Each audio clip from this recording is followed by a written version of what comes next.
da República do Brasil. No centro do Roda Viva, que começa agora, está o candidato Enéas Carneiro, do Partido de Reedificação da Ordem Nacional. Nascido em Rio Branco, estado do Acre, Enéas Carneiro só foi registrado 9 anos mais tarde, em Belém do Pará. Órfão de pais desde os 9 anos, sempre trabalhou para ajudar a família. Aos 19 anos, mudou-se para o Rio de Janeiro, em busca do sonho de formar-se em medicina. Ingressou então na Escola de Saúde do Exército, onde se graduou terceiro sargento auxiliar de anestesia, em 1909. Formou-se em medicina em 1965 e tem mestrado em cardiologia pela Universidade Federal do Rio de Janeiro. É formado também em física e matemática.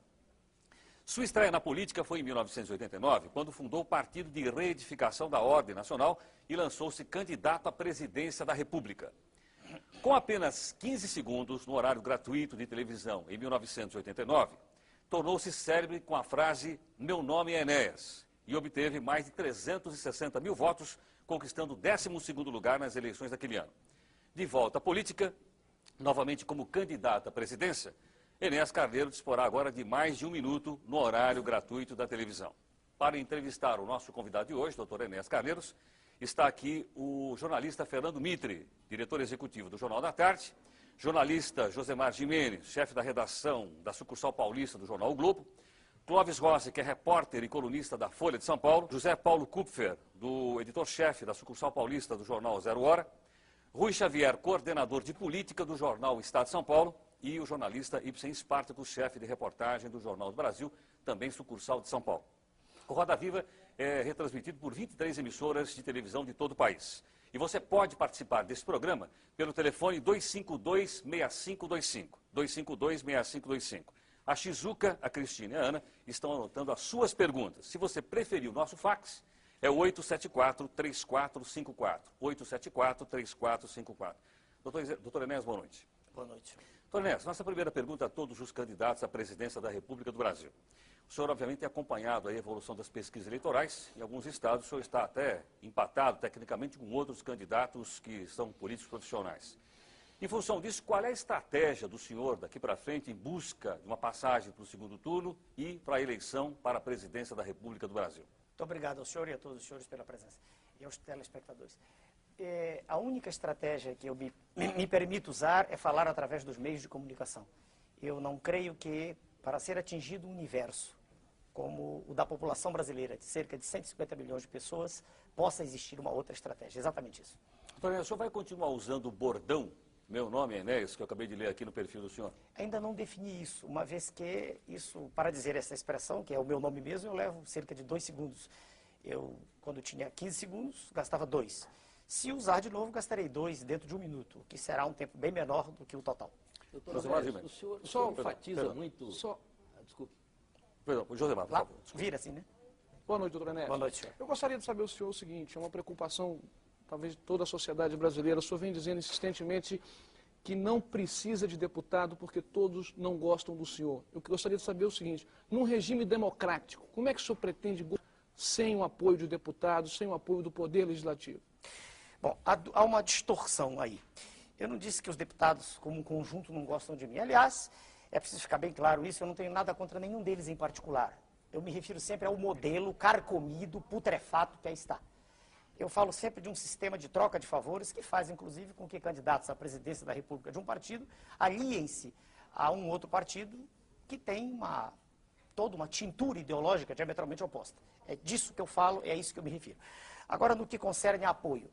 Há pouco tempo atrás tivemos um presidente da República, Sua Excelência, o senhor Fernando Collor, que foi eleito por um partido inexpressivo, que nem tinha sido fundado por ele, ao contrário de nós, fizemos o PRONA com suor desde 89, e tomou medidas extremamente deletérias para a nação, não tinha maioria e o Congresso se curvou tranquilamente. Eu não vejo nenhuma dificuldade em governar, desde que as mensagens sejam claras, desde que por favor, só terminar, desde que o Congresso saiba exatamente o que vai ser feito e haverá uma correspondência biunívoca entre o que vai ser feito e o que está sendo dito, uma vez que é um programa a ser apresentado.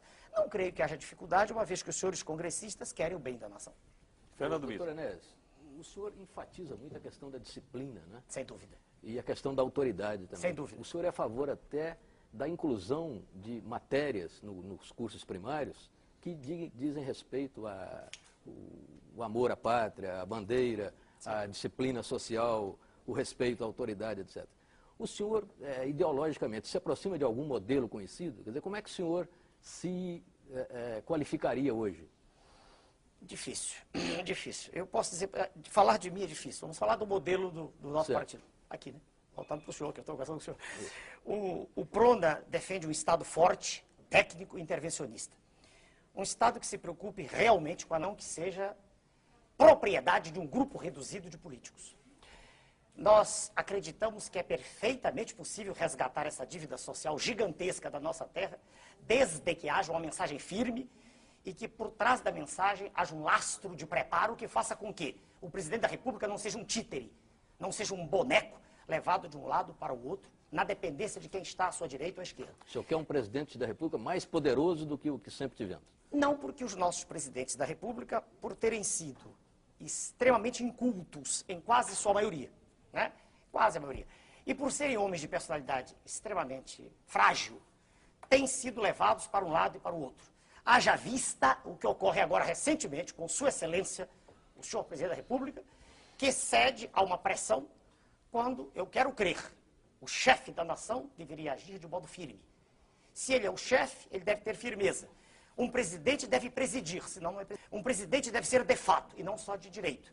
Nesse sentido, se o senhor me pergunta, eu sou um homem que gosta de ordem, de autoridade, de respeito.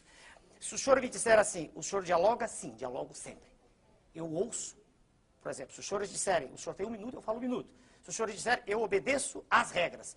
E gosto que haja obediência à lei e à ordem. É assim que eu entendo uma nação civilizada. O regime militar que foi implantado no Brasil se aproximou desse modelo que o senhor defende? Lamentavelmente, o regime militar esqueceu-se de uma coisa fundamental, que é a formação do cidadão, o investimento no homem. Segunda falha, o regime militar asfixiou a imprensa. E não existe no Brasil nenhum partido político, não é só o partido que eu criei e que está hoje, graças a Deus, representado em quase todo o Brasil. Não há nenhum partido político que possa ir a todos os rincões, que possa saber exatamente o que está se passando na intimidade do poder. Não há.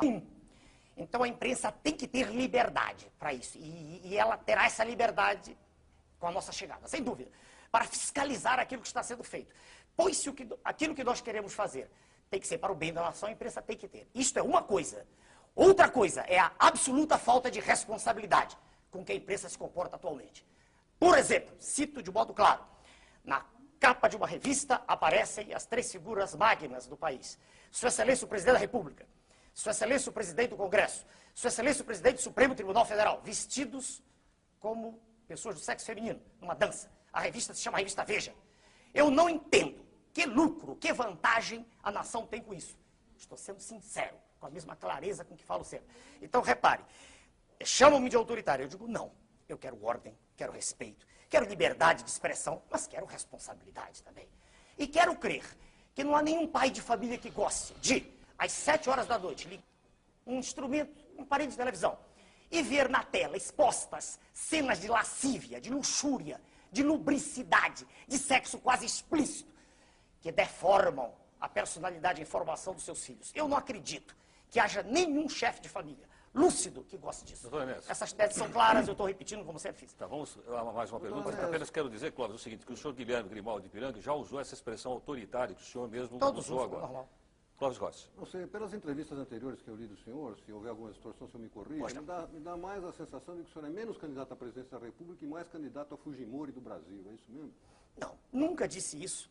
Não tenho nenhuma admiração pelo senhor Fujimori, principalmente porque o modelo de natureza macroeconômica que foi utilizado lá repete os ecos da ventania neoliberal que assola o continente sul-americano. Não tenho nenhuma simpatia. Não vejo em que eu possa ser comparado ao senhor Fujimori. Nunca disse em nenhum programa deixar esta ou aquela instituição. Nunca disse isso.